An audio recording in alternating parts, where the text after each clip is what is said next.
It's my tremendous pleasure to introduce our speaker, our presenter this evening, Dr. Calvin Chatlos, who I had the pleasure of meeting and hearing presentations of his previously on Star Island at the annual IRAS conference.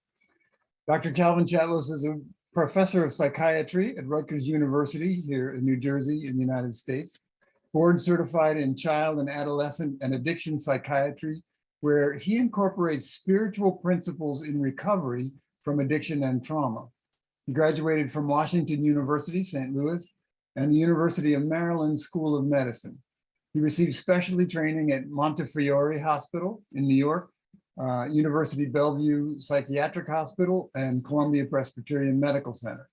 He's a graduate of the Humanist Institute in New York City, a longtime member of the Society for Ethical Culture, Unitarian Universalist Congregation of Monmouth County, and a board member of the United Religions Initiative, the United Religions Initiative Cooperation Circle of the Monmouth Center for World Religions and Ethical Thought. Sorry, he has a lot of credentials here. And he's also a council member of IRAS. He's the developer of the Human Faith Project, focused on the role of self-worth and dignity in opening a universal core of religious/spiritual experience and its empowerment of creativity. He's now engaged explicitly in research exploring the nature of spiritual experience, and he lives in New Jersey with his two children, Taylor and Livia. And he will be presenting this evening on spiritual experience for real, for you, for the future. And before I let him begin, I want to remind you again that you can pose questions for him at any time. Just make sure you put them in the Q&A panel, not in the chat. So Dr. Chatlos, take it away. Thank you, JD and Maynard, and welcome to all of you. I would like to begin by thanking IRAS for the opportunity to present this webinar, and I'm looking forward to a lively discussion at the end. Let me begin by saying that this presentation will present these ideas in a non-technical manner because we have a very diverse audience, and anyone that wishes further discussion of a more detailed nature, please contact me by email. And with that, let me share my screen so that it will show the email.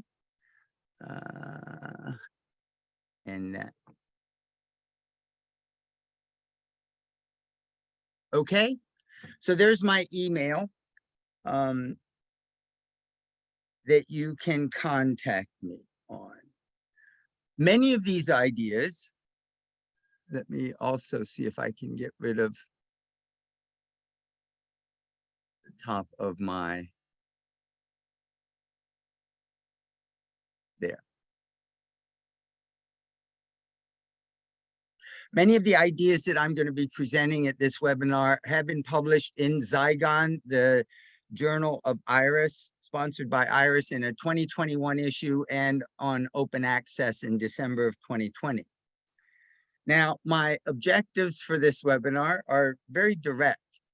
That for those of you that already recognize the value and the presence of spiritual experience, that you will consider further how to connect with it. And those of you that still question, by the end of this presentation, I hope that you will accept that spiritual experience is real, and that you will actively pursue spiritual experience for your own experience, and notice in your daily life how necessary spiritual experience is for our future.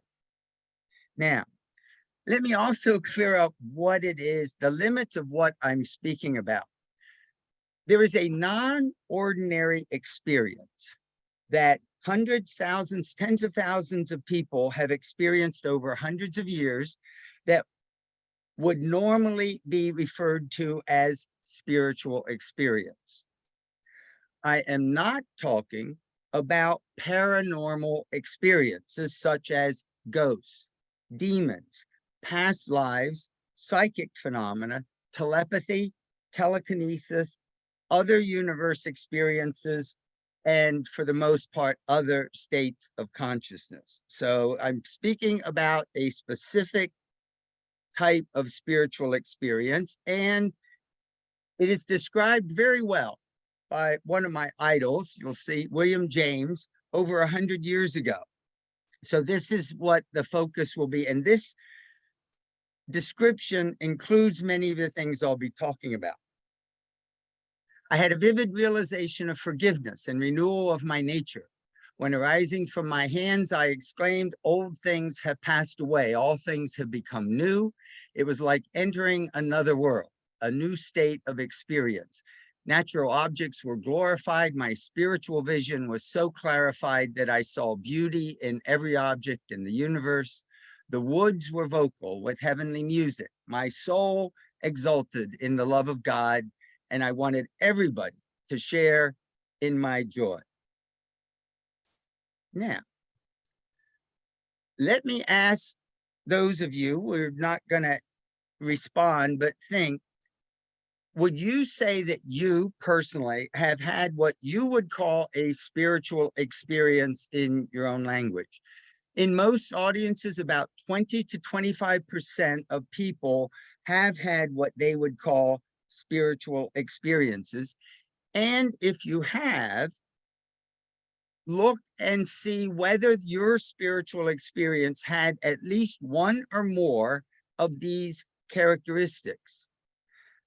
The characteristics you often work with is there is a connectedness, a sense of connection with something outside of our usual awareness, a higher power of some sort.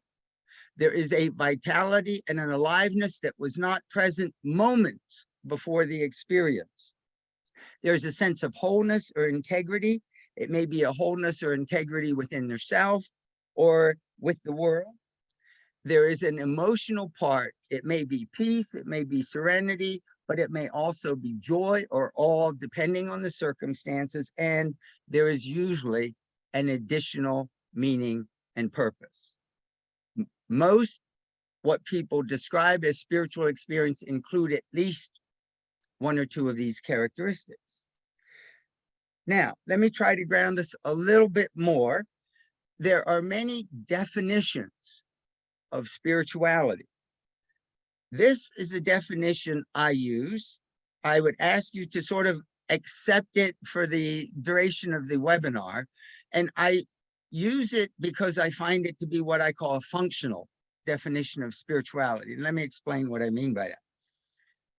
Spirituality, the quality of the relationship to whomever or whatever is most important in life.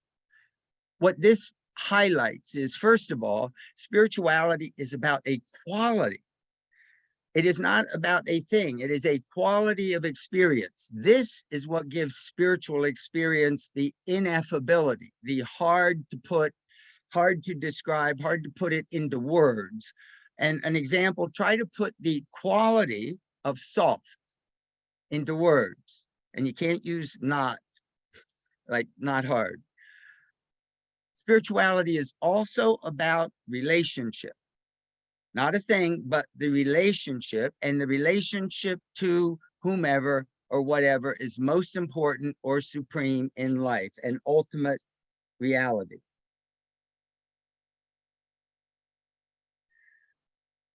Usually, when we're talking about spirituality, we begin by looking at suffering and alleviation of suffering. I want to shift our focus again with a quote by William James. Not God, but life, more life. A larger, richer, more satisfying life is in the last analysis the end of religion. The love of life at any and every level of development is the religious impulse. And I would say in these definitions and words from William James, he uses the word religious the way we and I'm using the word spiritual. And this brings us into a different realm of happiness. Aristotle's the eudaimonia, Aristotle made famous in his treatise on happiness. I always like to add the derivation, because the derivation of eudaimonia actually comes from good guardian spirit. And as you listen to this webinar, I want you to start with a question. If you had this, would you be happy? If you lived with self-confidence, with self-esteem, with self-competence, the ability to do what needed to be done, or self-efficacy. If you lived and made choices with reason, you lived with empathy and compassion, not just for others, but for yourself. And if you lived with courage and honesty to do what needed or had to be done, would you be happy? Keep this in mind as we go through this webinar. A couple of other things that need to be clarified in terms of language from the beginning. One of the biggest distinctions has to be between religion and spirituality. What I have here are pretty standard definitions in the research literature. Religion being the institutional aspect of beliefs and practices related to the sacred or divine as held by a community or social group. Whereas spirituality is a dimension of personal human experience related to the transcendent, the sacred, or to ultimate reality. Spirituality is closely related to values, meaning, and purpose in life. Spirituality may develop individually or in communities and traditions. And another word that is coming out more and more in terms of our understanding and research is religiousness or religiosity. This is the systems of beliefs and practices related to the sacred or divine that may not be related to a specific religious tradition or social group. An example of this might be someone that will say, I live Christian values, moral and ethical values, but I do not identify as a Christian. I do mindfulness, meditation, or yoga, but no, I do not attach myself to Hinduism or an Eastern religious tradition. So these are the definitions and the distinctions we will be looking at. Almost all of my work, and this has been going on for almost 25 to 30 years, begins with a quote by William James. An unseen order, where one asked to characterize the life of religion in the broadest and most general terms possible, one might say that it consists of the belief that there's an unseen order and that our supreme good lies in harmoniously adjusting ourselves thereto. This belief and this adjustment are the religious attitude in the soul.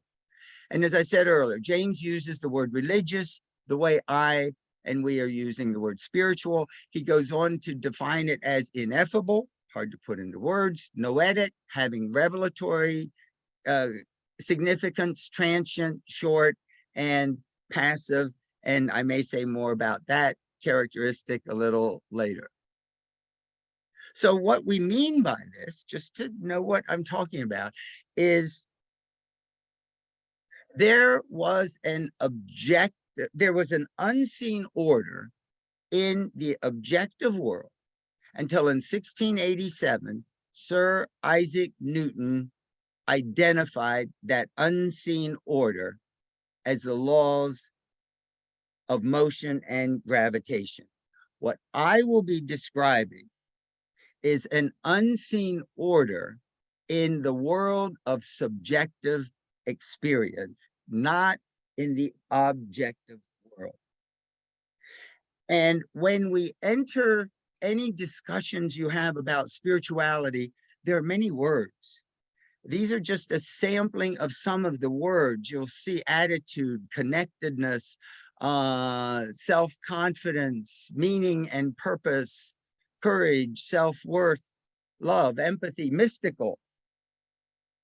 All of these are words that we may find in our discussion, transcendent, truth, and I love, finally, faith. What I'm going to describe is a framework that begins with a scientific basis, and that through the use of this, it developed or identified a comprehensive approach to understanding spirituality that literally includes a relationship of almost all of these words. As far as I know, there's no Western world science-based approach to understanding spirituality that is as comprehensive as this is. And I hope that's what we can talk about when we go to the discussion. So I mentioned science-based. We begin with the foundation of cognitive behavioral theory, CBT. Basically, let me start with what we have in terms of experience. We have sensations. We have touch, smell, taste, vision, hearing. These are senses. We have sensations. Beyond the world of the experience of sensations are perceptions. Perceptions that we have thinking, we have feelings, we have action. That the cognitive behavioral approach is that experience can be described and explored through these perceptions of thought, feeling, and action. If we carry this another step further, we bring it into the concepts, the conceptions of beliefs, values, and habits or practices. This now brings us into the domain of religion, that your discussions about religious ideas usually focus on beliefs, values, habits, and practices. And I refer to this or look at this as what I would call a religious identity. A religious identity are the beliefs, values, and practices associated with that traditional set of beliefs or that institutional set of beliefs. Now, there's a serious problem with staying in this domain of beliefs, values, and habits and religion, because here's what happens. Each one of these concepts, let's say beliefs, only in usual usage includes 2 out of the 3 aspects of the domain of experience. For instance, a belief, I believe in the equality of all people. It's explicit. There is a thought with an emotion. However, someone then can go out and implicitly be hypocritical, racist, prejudiced, so that there is an explicit and an implicit part in beliefs. Same with values. Someone can value caring for others more than themselves, or caring as a priority for others. So there is an action with a thought. Values are usually egocentric, so there is no real emotional connection until it may be raised that, oh, there's been sacrifices of finances or your life, and then all hell breaks loose. And the feelings of anger and resentment that were implicitly there begin to surface. And the same for habits. Habits is a action with an emotion, often almost totally without thinking, especially because our reward system for repetition. So there is an explicit action habit with an implicit thought that may even be actually out of awareness. This is the religious domain. In order to do the work I'm talking about, we need to integrate the thinking, feeling, and doing into what I call the domain of being in order to enter and explore subjective experience, which means this moves it from a psychology, focusing on thoughts, feelings, and actions, to an ontology, an exploration or a study of being. And the language we use to enter this is attitude. An attitude being an integration of all 3 aspects, percepts of experience: thinking, feeling, and doing. And one of the attitudes that's key is the attitude toward spirituality. Now, if you look at what we mean by attitude, an attitude has to do with the direction of our being. The attitude in boating is the relationship of the bow to the stern, the bow and the stern with the water. Attitude in a plane is the nose to the tail in relationship to horizon. So attitude is a designation or a description of our direction in being in relationship to something.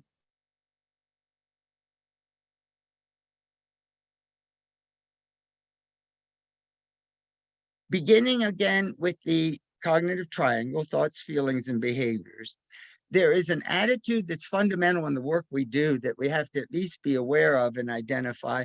Our culture, I think maybe it's due to Madonna, is we have this attitude that you are what you feel. And this often will block progression or block awareness. And so one of the first things we look at is this attitude and try to break through it or change it to recognize that you are not what you feel, but you have feelings, you have thoughts, you have actions and urges to act. And each one of these there can be a choice as to which one you attend to, you be aware of, and which one of these you empower. The attitude is often what blocks us from full awareness. And the attitude is what I see as it's sort of the beginning of the veil of illusion, the veil of ignorance that we talk about in Eastern traditions of Maya, the veil that limits our awareness from enlightenment and spiritual experience. So begin with, ask yourself, what is your attitude about spirituality? And I throw in faith because I think that automatically becomes part of this that we'll see later. And if you think about, you have an attitude about spirituality that should have a thought, a feeling, and an action. And let me sort of bring this down a little closer. A pessimistic attitude might include the thought, this won't work, a feeling of hopelessness or disappointment, and an action of avoidance, withdrawal, hesitation, or even denial. Other attitudes I'm not going to describe so fully. Knowing it all, I already know what you're talking about, you know, that attitude. This is all wrong, the defiant attitude. The cynical, there's no reason to have faith. Faith doesn't get you anywhere. Bad things still happen. Hopelessness, I couldn't possibly live like this, like that. It's just too hard. And this one, I think we should take a clear look at. I'll believe it when you prove it, the rationalist attitude.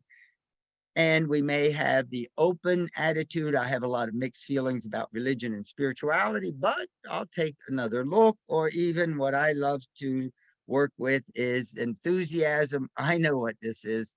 This is great. What is your attitude about spirituality and faith?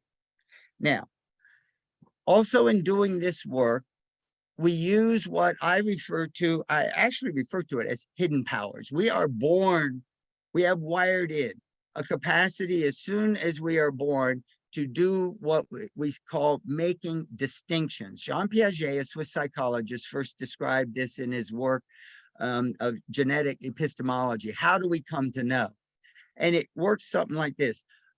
We look, a child, infant, looks into the world, and there is a mental representation called a schema that through action on the world assimilates or takes information in, compares it with the schema, and the schema may be accommodated, change the schema to fit the new information. And there's this reciprocal relationship with the world that leads to making distinctions.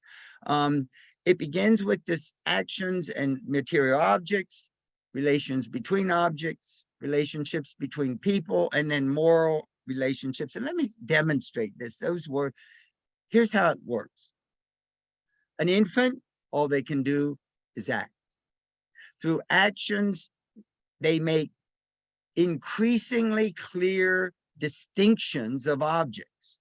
then relations between objects, then as they get older, relationships between people. Jean Piaget carries it further into specific moral and ethical relationships between people. And Lawrence Kohlberg, some of you may be familiar, his stages of moral development, carries it even further. And then it stops. What we will be doing, what I will be doing, is using that same hidden power of making distinctions, but not making distinctions of the objective world, but of the subjective world of experience, the world of being. We are talking about making distinctions of being. What do I mean by that? There are certain distinctions that cannot be identified or described with specifically a word like red, or an act or an emotion like anger, or an action like eating. They can only be described by the integrated experience of all three. One of the best examples, balance. The distinction of being, of balance, a thought, I'm not falling. A feeling of exhilaration and maybe fear, and finally an action of actually not falling. It can only be described, explained in the total experience of being. And I'm going to be using this and making distinctions of being, of worth. We're going to be looking at distinctions, operationalizing as distinctions of honor and dignity. We will look at the distinctions of being of love in a different approach. We will look at the distinction of truth.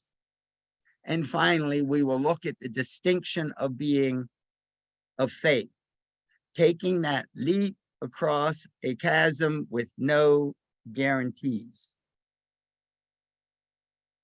So the two key distinctions we work with in opening the domain or experience of spirituality are the distinctions of worth and dignity. So let's look deeper at that.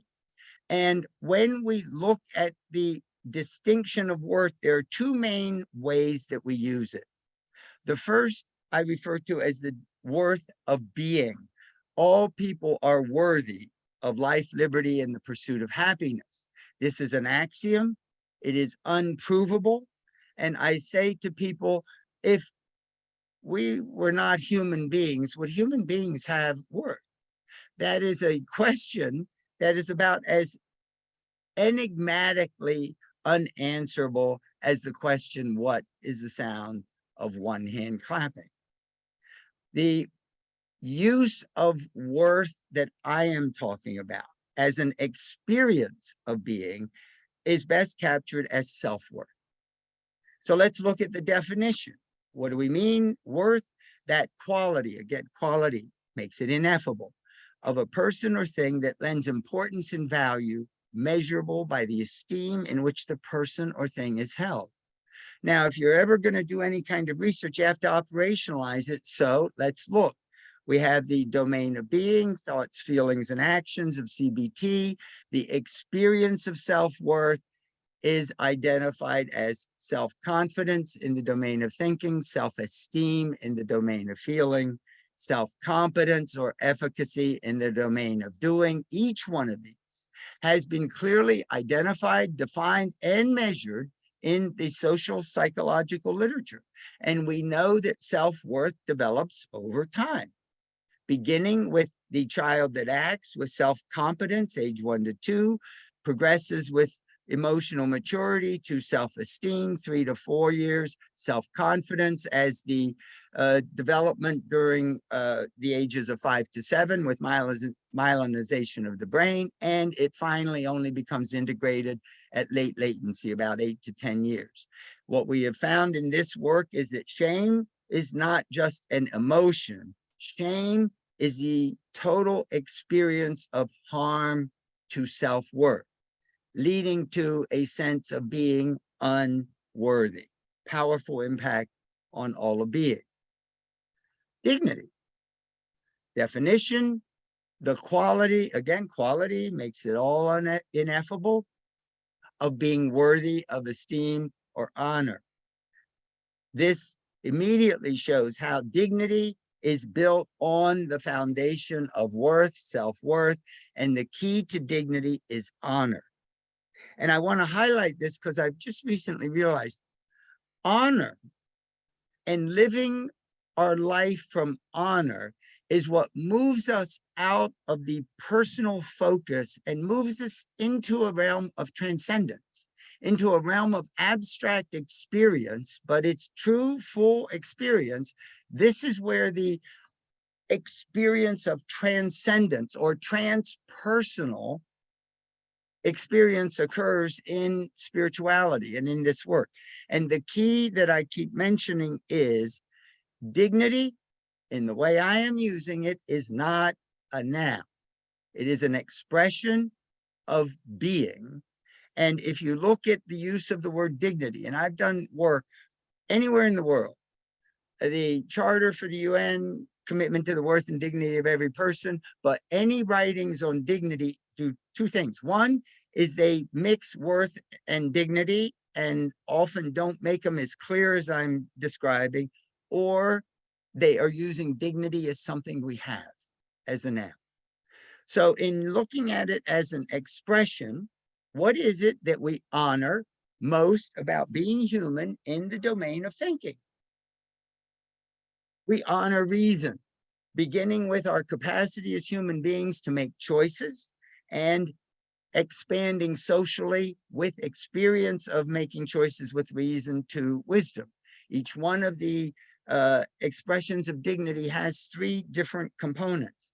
In the domain of feeling, what is it that we honor most about being human in emotions or feeling is compassion, beginning with our human capacity for empathy, just tremendous because of language and mirror neurons, expanding socially to caring and expanding further with caring socially, it is justice, as I'll mention later. And then finally, in the domain of action, what is it that we honor most about being human? It is courage, being willing to give our life, be courageous, knowing in our abilities to think of what the consequences might be. Courage, this begins with honesty, honesty first with self and others, which is the foundation of social reality. And expanding socially, it's no longer about survival or protection, it's about giving and generosity with human flourishing as the goal. The other thing we've recognized is that as shame is the injury, is the reaction of our being to injury to self-worth, guilt is the human reaction of injury to dignity. Guilt is a should have. I should have made a choice with better reason. I should have had more empathy or compassion. I should have been more courageous. The guilt reaction. Why is this so important? Because what we've recognized is that when you strengthen worth and dignity, something happens and it automatically opens a new realm of experience called spirituality. Now, recently I've had to add a second arrow because now with the work we know in psychedelics, we can open the spiritual core, and through that chemically can strengthen worth and dignity, which is fascinating work. So it does have some bearing in that. So here's what it schematically looks like. We have the domain of thinking, distinguish self-worth and dignity. We strengthen this, and by doing this, it opens another level. And the level now that it opens is what I refer to as the creative forces or the creative openings. Why do I use that? I use the word force because when it opens powerfully. It opens forcefully as an experience. So let's look at these. In opening that domain, that area of experience, there are three keys to spirituality. In each of these thoughts, feelings, and actions through life experience, we have disappointments, we have mistakes, we develop expectations, and we have a protective shell for survival. So the keys break through this shell. The first, open-heartedness, the openness to all feelings without judgment. Judgment is the key to most of this work. Judgment, not like evaluation, but judgment in a dualistic, good or bad, right or wrong manner. Stops awareness. The next in the domain of thinking is open-mindedness. Openness to multiple hypotheses without judgment, without right or wrong, good or bad. This is where most of us as rationalists get stopped from opening to spiritual experience, because we have this idea, I don't understand this, therefore it's not true.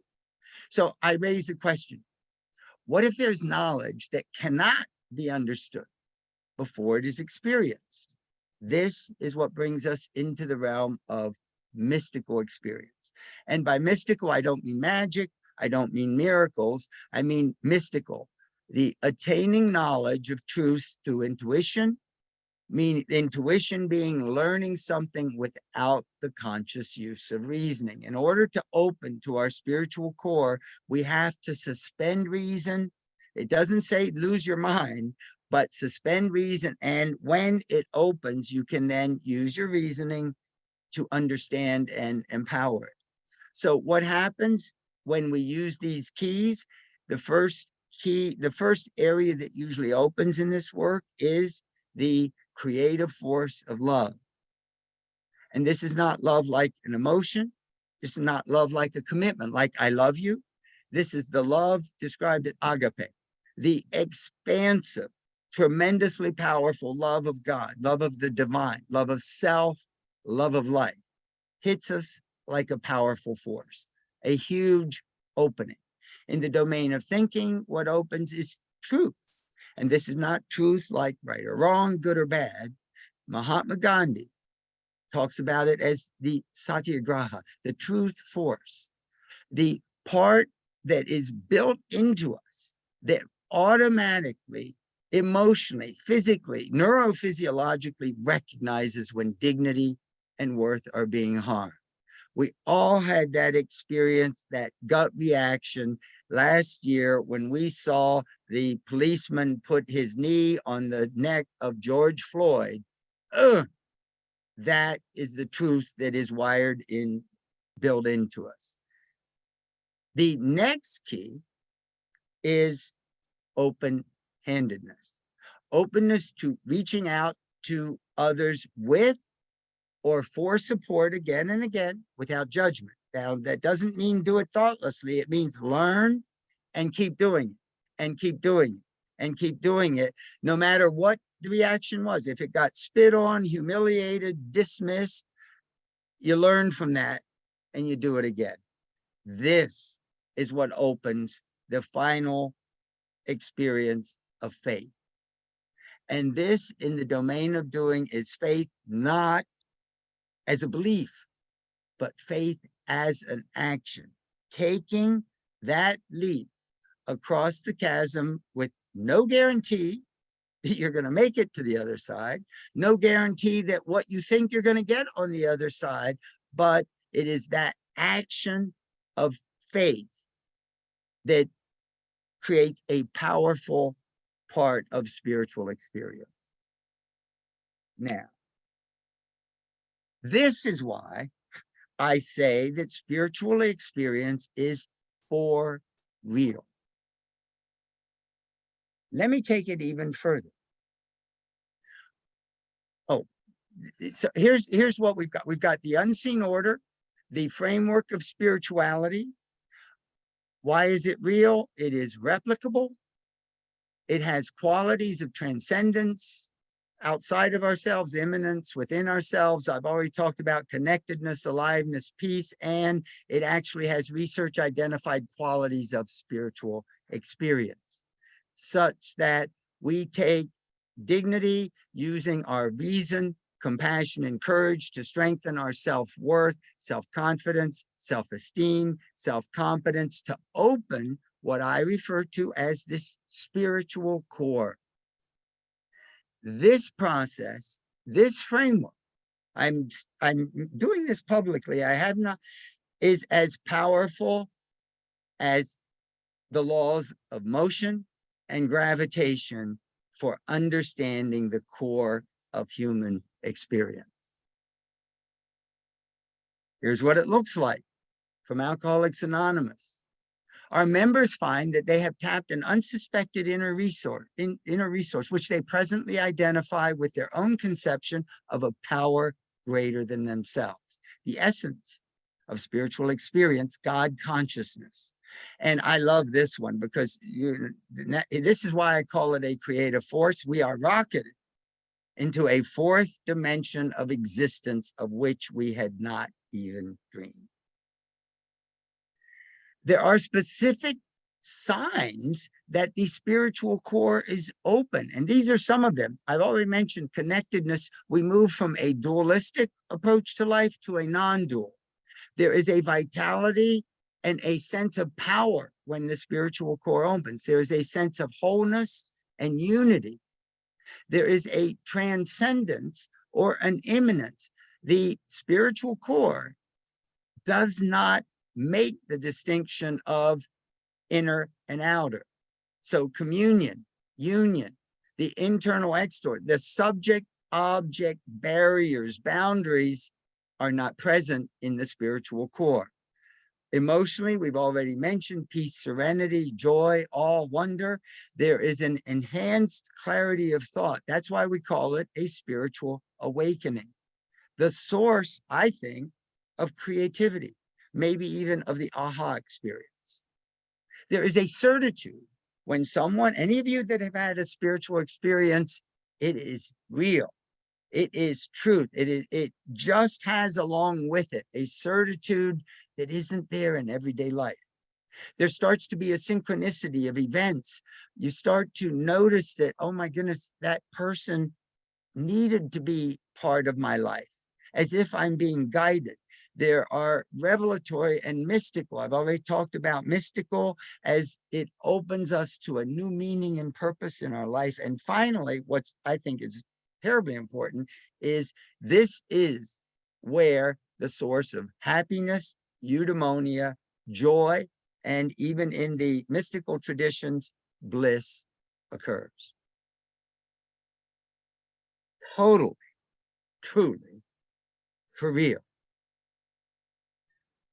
Now, how do we get there? We even have a process for getting there, very specifically. And when we make a commitment to the worth and dignity of every person, something happens. And what happens is our life structures from the past come up to block us. And we've identified these in a specific order of complexity, beginning with identity.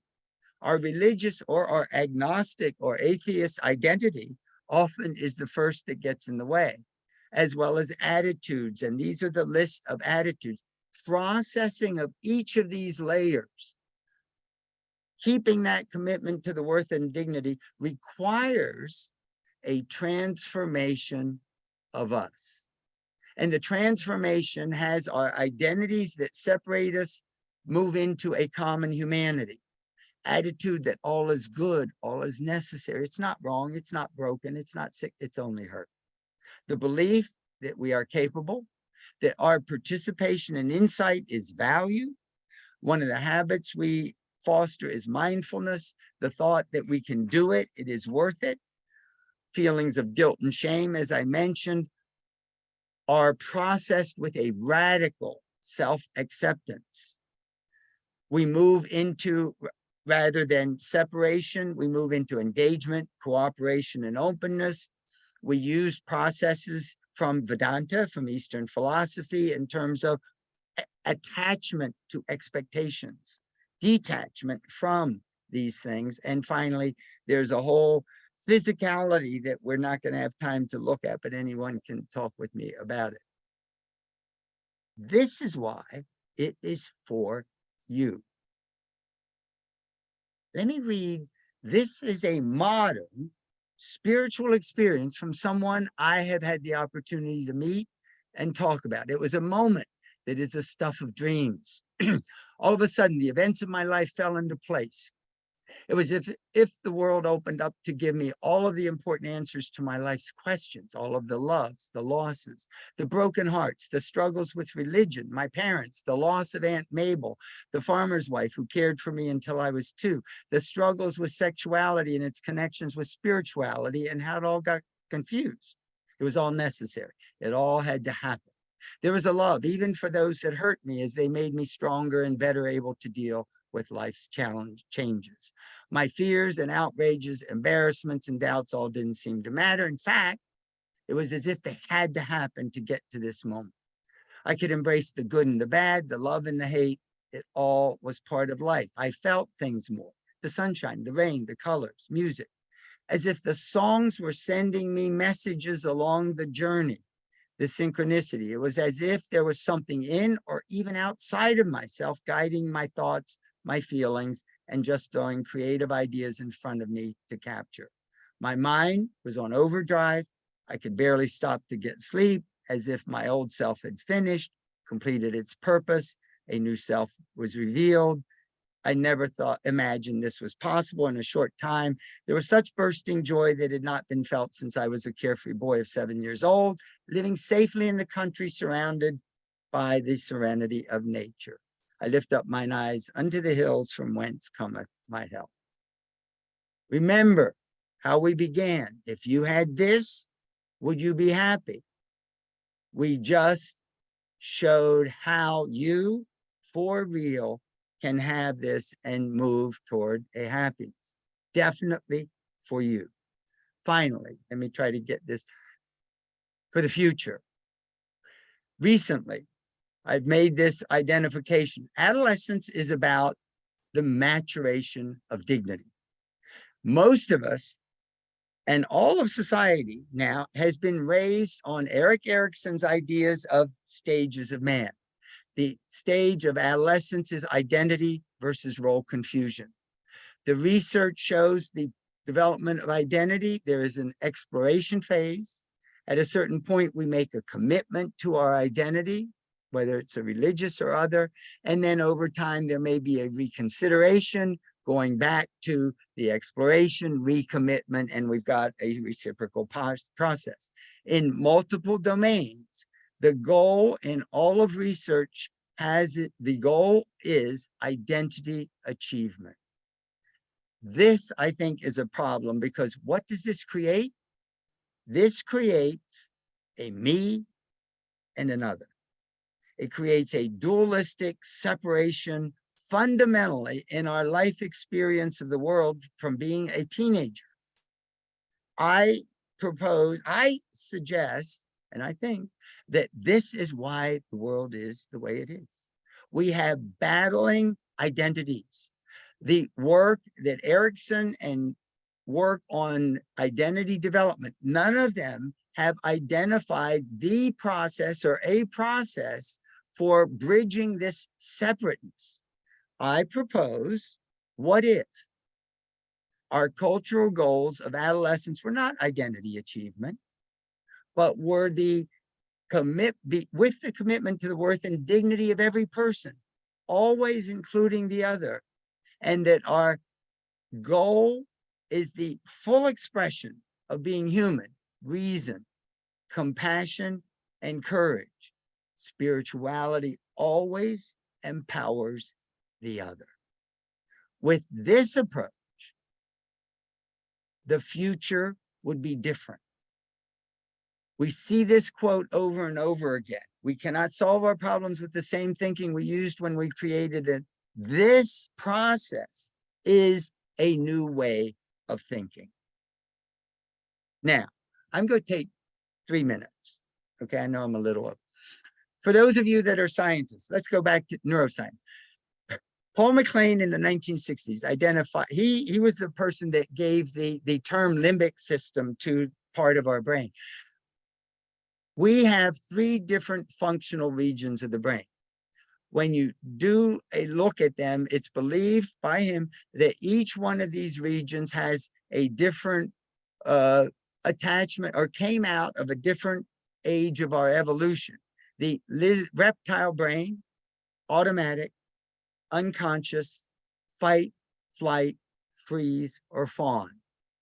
The mammal brain, limbic system, emotions, memories, and it makes decisions, the limbic system. And then we have the human cortex, which is primarily language and reason. We now have good evidence that the situation is we have, as human beings, two different brain processors going on simultaneously. We have a fast, unconscious, non-rational, associative learning, older, probably limbic, and a slower, conscious, rule-based, rational, newer brain. And the problem is the newer brain defaults to the older one because it's faster and may or may not know what decisions and actions are being done by that other part of us. So here's the human condition. An event occurs, the limbic older brain reacts first, makes an irrational decision like I am a failure. Why would an 8-year-old that's physically hit by an adult come up with the I am a failure? No, it doesn't mean you're a failure, but that's the decision it makes. The cortex has no awareness. The limbic brain controls our being. It controls our actions based on the decision I am a failure. The cortex has no awareness, but because it's being driven by something almost invisible, it tries to adapt. And it tries to adapt by changing its behavior. Psychological defense mechanisms, drugs, money, power, rituals, and beliefs, all to heal this hurt condition of our spiritual core. Here's the human modern brain, reasoning, judgment with mindful self-awareness techniques. We turn out the noise, get back in touch with our emotions, memories, and decisions, empower the self-worth and dignity, opening this spiritual core and awakening awareness. The limbic brain is always trying to tell us, wake up and fix me.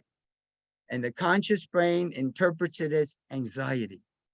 I can't handle it. It's too much. It's suppressed out of awareness. With mindful self-awareness, we have acceptance, self-compassion, forgiveness. The mammal brain, as we all know in neuroscience, it deconditions itself.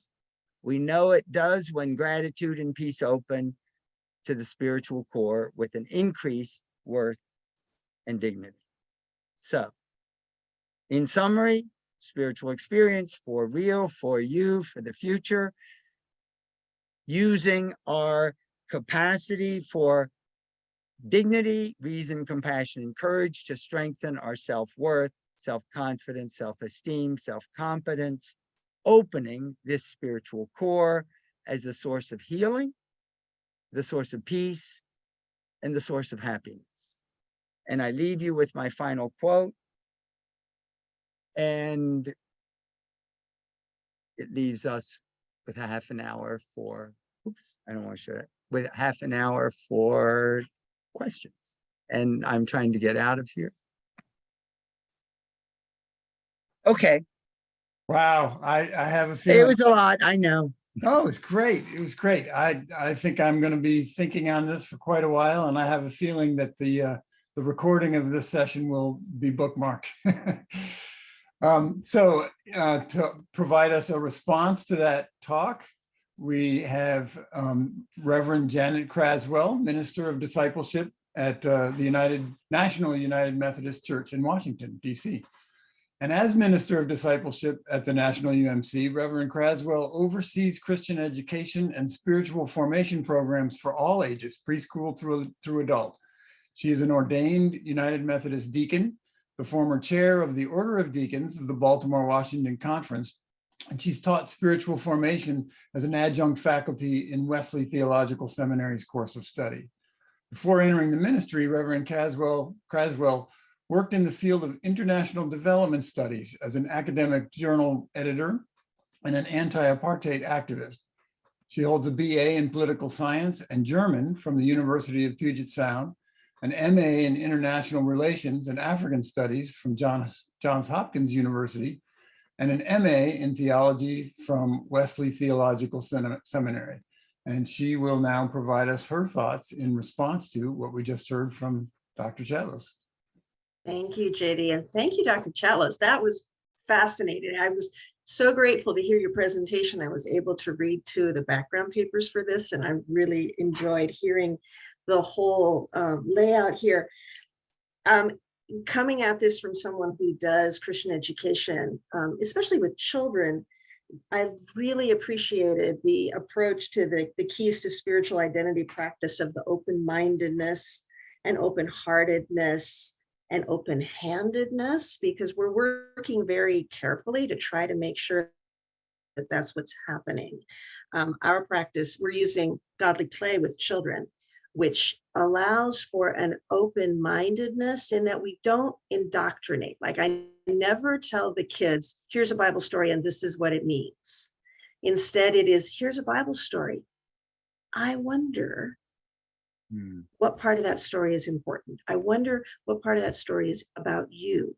And then the children are able to enter into that, and they learn to approach spiritual experiences with that kind of open-mindedness. And as I've seen them grow, it's really interesting to watch how kids that have been raised that way have a very different approach to spiritual experiences than adults who were raised with a more formalized way of thinking about scripture.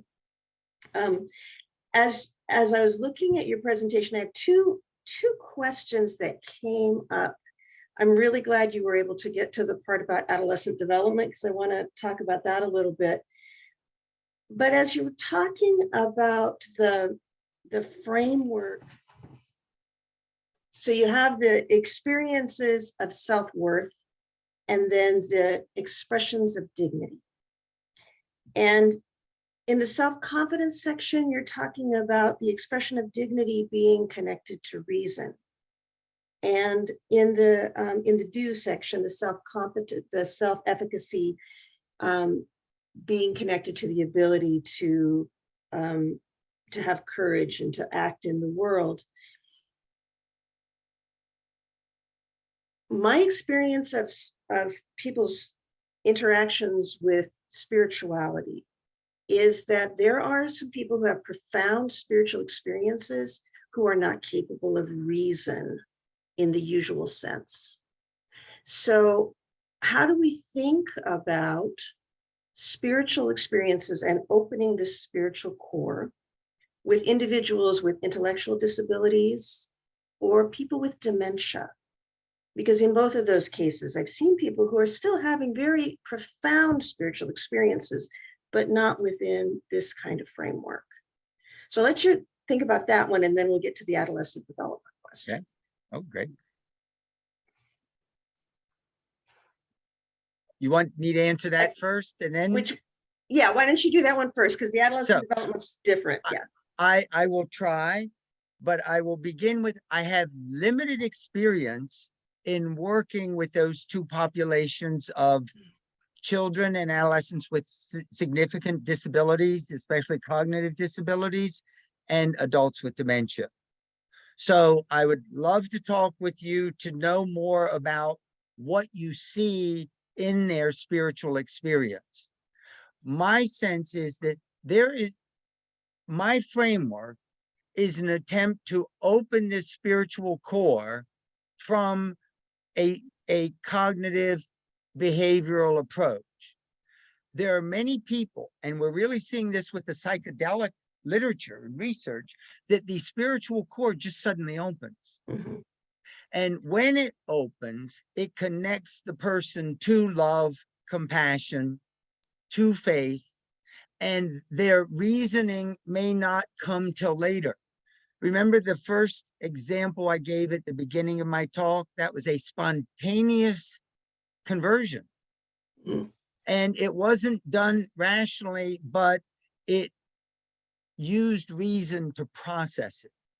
So the capacity that we have for the fullness of self-worth and the fullness of dignity, I think, is part of what makes it possible.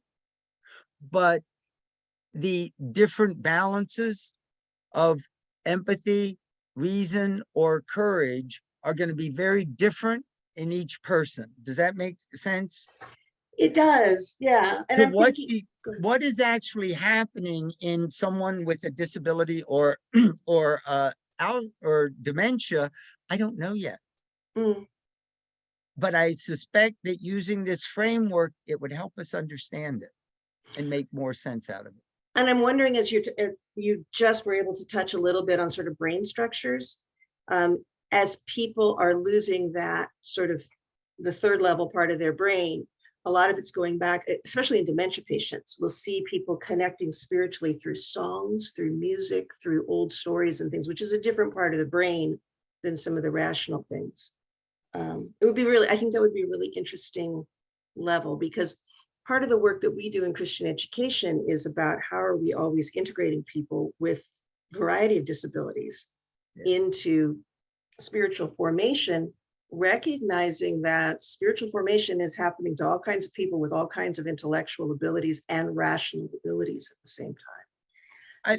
You make me think of something. One of the struggles in research, especially anthropological research, is why do we have religious experience possible as human beings? And currently, the major theses all have to do with, it has something to do with our cortex and our reasoning and rational ability. I think that's the wrong direction. I think spiritual experience comes from the heart and the gut, and only later did it become rationalized and understood. But it's that part of us that might respond to ritual or drumming or music, that's what grabs our heart and our soul. And then the other may come. Does that make sense? So that's what I think is opening in the people that you're talking about. It's fundamentally it does make sense. I'm also wanting to know about the story aspect of it, because one of the things, so there's a Christian educator named Jerome Berryman who's done a thing called Godly Play, but the foundation of that came when he was working in a children's psychiatric hospital and realized that most of the patients that he was working with had one thing in common, and that was that their families did not tell stories. Not make up fairy tale stories, but like family stories. Who are we? Where's our identity? What does it mean to be who we are? And so he wove together this Christian education, and it's now being used by non-Christian communities as well, adapted for their structures that help tell the stories of faith, not in a prescriptive way, but as an invitation into the story of other people's experiences of God. And it seems to be a very effective way of connecting people spiritually. You know, that's my favorite thing. Absolutely. Right now. And you said there was another question. Yeah, the adolescent formation one. I got to read your draft of the adolescent formation paper, which I loved, and I'm glad you were able to touch on it at the end of your presentation. You make the point that the way that we have focused on adolescent identity development is, I think the words you used were narcissistic and egocentric in the paper, which I agree with, actually. And if we're so focused on, I have to form my identity and I have to separate from my family and I have to know who I am, we get locked into these patterns where we can't accept difference. And it's causing a lot of the problems. I love the idea of going forward with a different model of adolescent development, but what do we do with all of the adults who were locked in and formed earlier and are now voting? We have them view this webinar. Okay. Honestly, I think it's a concern. Mm. And part of my efforts are to immediately reach to the adolescent generation, because they're going to be more open to this than the adults. Mm-hmm. Our identities have been so built into our culture, our systemic, prejudicial, even maybe racial aspects or separateness, me versus other, that it's going to be awfully hard for us to change. Yeah. Do you see any openness to shifting that model within the educational system? For adolescents? Yeah, because right now it seems like, for instance, high schools are sort of premised on the idea that students are all going through this identity formation Yeah, I know. process. I think the paper I wrote is designed to at least bring that out because it isn't being talked about. My concern is it'll take 20 to 25 years to turn it around. Yeah, probably. Okay. Yeah, Yeah. yeah, okay. The other thing you did make me think in terms of hope for the adults, the majority of the American population is spiritual or spiritual and religious. Mm-hmm. And often without the clear religious identity. So they may be more open to something like this that doesn't push, promote, or attach necessarily with a religious identity, but allows it to still be, Christians can still tap into this and make their Christianity even more powerful. Absolutely. And Because of any tradition.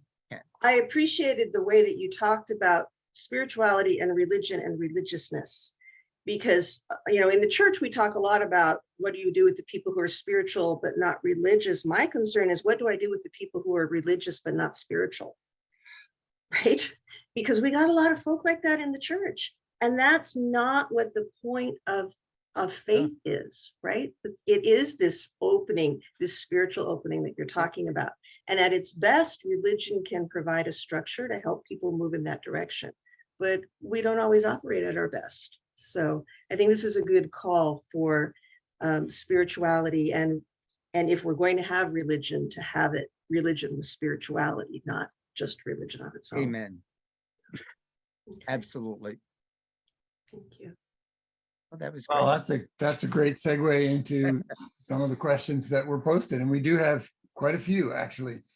I'm going to start with the first one and present them in chronological order because they started pretty early in your presentation. The first one is from Ralph Piedmont, who writes, "You provide a wide-ranging definition of spirituality, and it includes many different things that I would not necessarily consider spiritual. So," and he flips the question around, "can you tell me what spirituality is not?"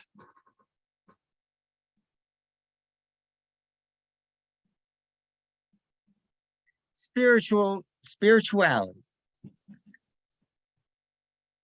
is not about things.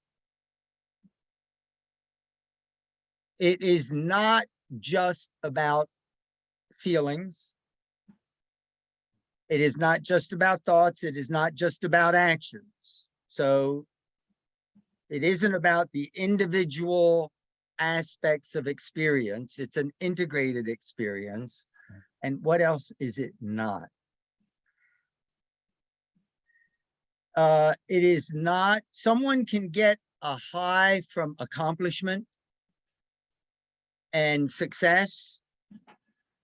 I'm not sure I would put that in the realm of spirituality, but there may be a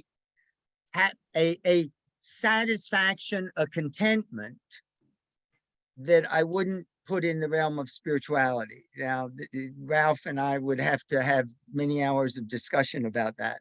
But I think, Ralph, does that help to answer the question? Oh, can they talk or not? No, he can't really respond easily. I'll But have to talk with you. if he writes again, I'll Okay. And then several questions from Paul Leclerc, and two are in a similar vein. And so I'm going to sort of ask them together. Early in the presentation, he asked, aren't near-death, oh no, that's not the one. Here it is. If truth is in the domain of thinking, then why do you describe it as a gut feeling? And then later he asks, in working with the human faith model for the past quarter century, I've noticed that the domains of thinking, feeling, and acting are useful as foundations, but that caution is in order in trying to apply them. For example, the truth force is not neatly segregated into the domain of thinking. That's the one I struggle with most. The action domain is also best seen, I suggest, as a product of the other two. As you know, I'm probably the #1 fan of your model, and the more I work with it, the more I see ways to affirm and carry it forward. What do you think? Is the question. So he's asking about how this how truth and thinking actually relate when you apply this model. Great. Now, let me try to, the attempt in developing the model, and Paul was actually part of the creation of this years and years ago, was to capture an experience in that realm of creative forces. And it's the totality of that, whatever this is in us, whether we call it the ground of being, which is really what philosophy is talking. This may be what philosophy talks about as the ground of being. Attempts to capture it, Paul, are by segregating into these three aspects. But even that whole domain of creative forces and creative openings is really a totality of the truth, the love, and the faith. And they sort of, I would agree with you, they overlap. Now, I'd have to talk with you at length as to why in the domain of thinking, truth comes out as a gut reaction. I'll have to think as to how I would explain it.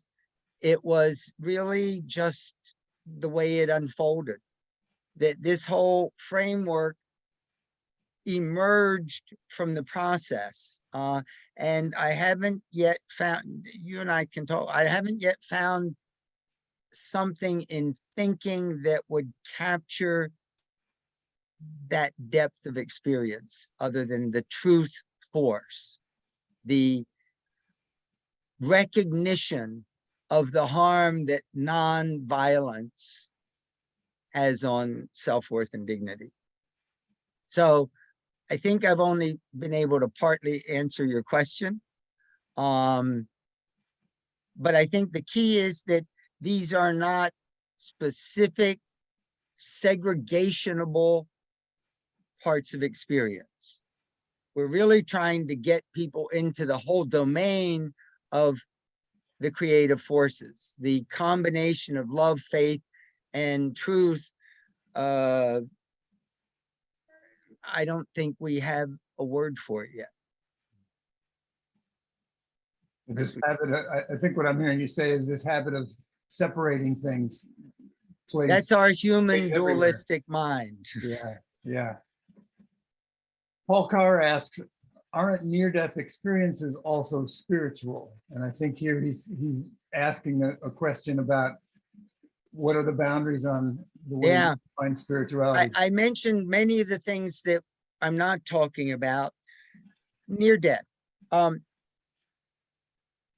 When we talk about spiritually transformative experiences, there are multiple ways that people can get to them. And one of them is a near-death experience. That something about the near death in real life may open that spiritual core and open the same sort of thing. So near-death experiences may be part of these type of spiritual experiences in a broader framework, but we're not talking about the past lives or future lives yet. Okay, I'm not totally closed, but there's nothing in my working in this framework that, first of all, takes me out of the materialistic world and science-based world. But I guess, Paul, I would just, near-death experiences can open this spiritual core of transformative experiences. And for many people, it changes their life, changes their life. We are getting close on time, so I'm going to skip ahead. There are many great questions here. Richard Dubé says, I have had spiritual experiences 3 times, age 9, 18, and 36. The experiences were equivalent, but my reaction to them was based on where I was at that time, intellectually and emotionally. But in the end, the sense of joy, awe, balance, and understanding crossed those perspectives, regardless of my stages of development. I sense it is the spirit, love, in parentheses, that I was tapping into, the non-dual which sits outside of the effable. And then he asks if you have comment on that. Absolutely. Your description emphasizes how it is not age related. How we integrate it, what we take it to mean, what we do with it may be age related. I doubt if your 6-year-old spiritual experience led to a new meaning and purpose in your life, but the openness to that incredible expanse of love, compassion, powerfulness, I think it's there from birth. So I'm not at all surprised to hear that, and I'm glad to hear that someone at those different age levels had the major component similar. Absolutely. Cool. All right. And then Barbara Whitaker Johns asks 2 questions, and time is short, so let's keep them brief. She says, I'd like to hear and know more about the Human Faith Project. Is there work with groups that is research as well as focused on spiritual opening? So is this more like therapy, or just give us a brief overview of the Human Faith Project? The And then, Human Faith. let me give you both of them at once. The second question is, I've been following the recent research on psychedelics and would like to hear more of your take on this. So you've mentioned that a little bit, but so yeah, start with the Faith Project.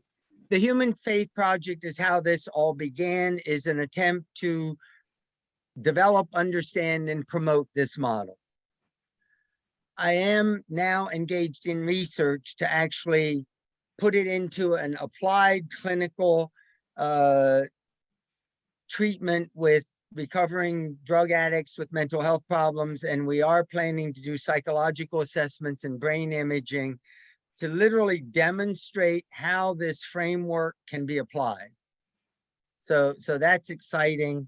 And what the second one was? About research on psychedelics and how that interplays with all of this. When I look at how I describe the spiritual opening and how I see it clinically with people, it almost, to the word, captures the same experiences as what is being described out of the psychedelic work, especially psilocybin and MDMA. And they don't use the words worth and dignity yet, but what they're describing as necessary in the therapeutic attachment to the psychedelic, it's not just the drug, it's the whole combination. They're dealing with self-worth and dignity.